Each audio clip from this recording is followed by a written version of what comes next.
বাবা মার কাছে সব সন্তানই সমান। সন্তান যদি হোক আপনার প্রতিবন্ধী হোক বা হাত নাই পা নাই, তবু মা কলম সন্তানকে অনেক ভালোবাসে। আসসালামু আলাইকুম, সবাই কেমন আছেন? আশা করি সবাই ভালো আছেন। আমি আল্লাহর রহমতে ভালো আছি। প্রতিদিনের মতো নতুন একটি ভিডিও নিয়ে আপনাদের মাঝে হাজির হলাম। আজকে দুপুরে কী কী রান্না করলাম সম্পূর্ণ এখানে কেটে ধুয়ে পরিষ্কার করে নিলাম। কেন এই কথা বললাম? আল্লাহ মানুষকে অনেক রকমেরই সন্তান দিয়ে থাকে।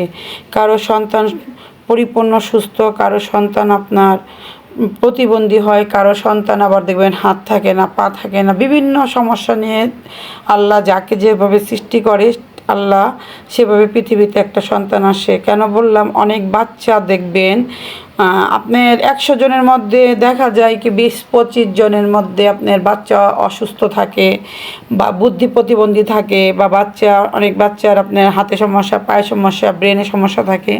ওই সকল বাচ্চাদের যদি আমরা অবহেলা অবজ্ঞা না করে যদি তাকে সুস্থ সবলভাবে ভালো চিকিৎসা দিয়ে গড়ে তুলতে পারি, একটু হলে কিছুদিন যাবৎ হলে সে ভালো মতো জীবনযাপন করতে পারে। এই সন্তানগুলো আপনার দিন শেষে দেখা যায় কি 40 বছর বা 45 বছর, কেউ 18 বছর হলে মারা যায়। তো এই সন্তানগণকে অবহেলা অবজ্ঞা করে লালন পালন করে, এটা কখনো করা উচিত না। যাই হোক, এখানে আপনার পেঁয়াজের ফুল দিয়ে আপনি লইটা শুটকি ভুনা করতেছে। কে কীভাবে খেয়েছেন কমেন্টে জানাবেন।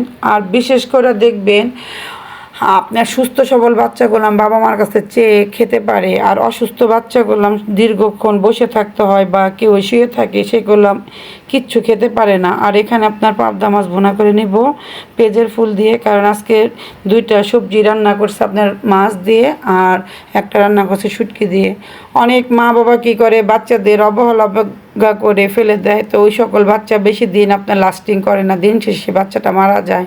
তাই মারা যাওয়ার পরে যদি আপনি হাই আফসোস করেন ওই বাচ্চার জন্য, তাহলে আপনি থাকতে যদি বাচ্চার জন্য আপনি কিছু নাই করলেন, তো মইরা গেলে ওই বাচ্চাকে আপনি আফসোস করে কোনো লাভ হবে না। এখানে গরুর মাংস রান্না করলো। আবার একটু ছাদে গেলাম, আপনার এই যে দেখেন ছাদের মধ্যে একটা লাউ গাছ লাগাইছে এই পাশে, এটা মাশাল্লাহ অনেক সুন্দর হয়ে উঠছে। আর আপনারা বিশেষ করে যে তরকারির খোসাগুলো আপনার সার হিসেবে ব্যবহার করবেন। আর এখানে কিছুটা লাউ আসতেছে, সবাই মাশাল্লাহ বলবেন, কারণ এটা হচ্ছে হাইব্রিড গাছ। এটাতে অল্প ছোট গাছ আপনার লাউ ধরে, দেখেন মাশাল্লাহ অনেক লাউ ধরছে।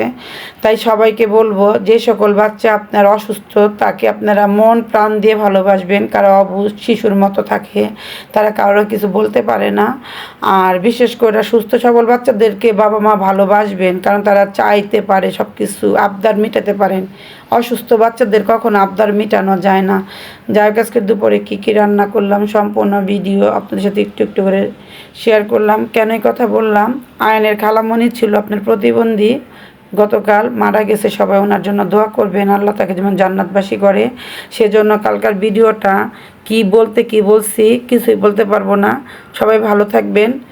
আজকের ভিডিওটা এখানে শেষ করব। সবাই ভালো থাকবেন, সুস্থ থাকবেন, ভিডিওটির পাশে থাকবেন, লাইক কমেন্ট শেয়ার করবেন। আসসালামু আলাইকুম।